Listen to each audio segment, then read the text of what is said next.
it's got to be really simple, but what is at stake here?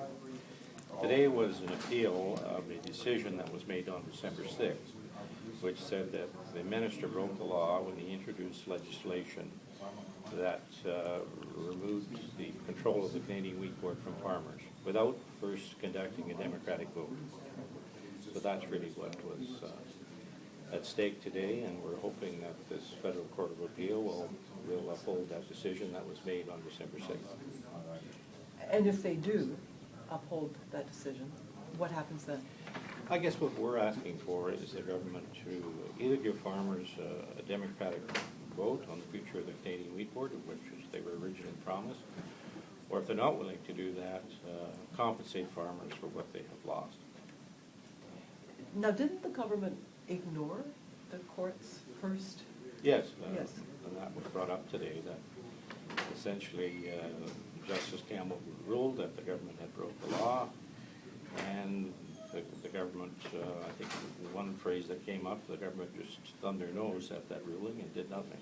And went ahead and abolished the wheat board. Yes, went ahead with the implementation of the act as well. So what makes you think that, given that, the government would respect the fact that this court may rule against them? Well, I guess if the government thinks that the ruling on December 6th was meaningless, why are they appealing this decision here today? Obviously, I don't think any government wants to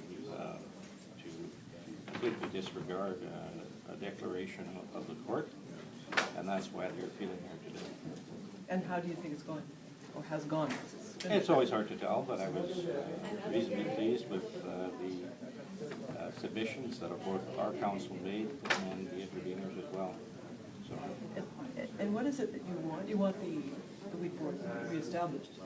we want a democratic vote to be held amongst farmers to decide its future. That was what 47.1 of the Act envisioned, that's what was promised, and that is what has been taken away. And if there was a vote, what would you think? Last year, the Canadian Wheat Board held our own vote because the minister refused to hold one, and 62% of farmers, wheat farmers anyway, said they wanted to retain the Canadian Wheat Board. So, but it's the principle of democracy and the rule of law that's important here. And this is a government that seems to have problems following rules. It wants to choose the ones it follows and the ones it doesn't. Okay, that's great. Thank you so much. Can I ask you a question? Sure. Could you comment at all on what you feel the motivations for the federal government are on appealing this? On appealing? Yeah. I think they're uncomfortable with the fact that they have ignored a declaration, an order from the courts, and they would like this Court of Appeal to relieve them of that responsibility. Okay.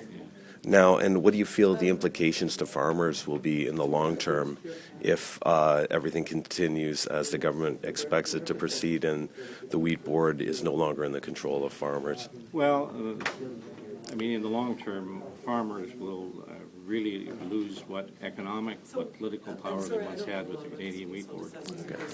And the Wheat Board was not only an effective marketer, but it did much in market development and branding the Canadian product.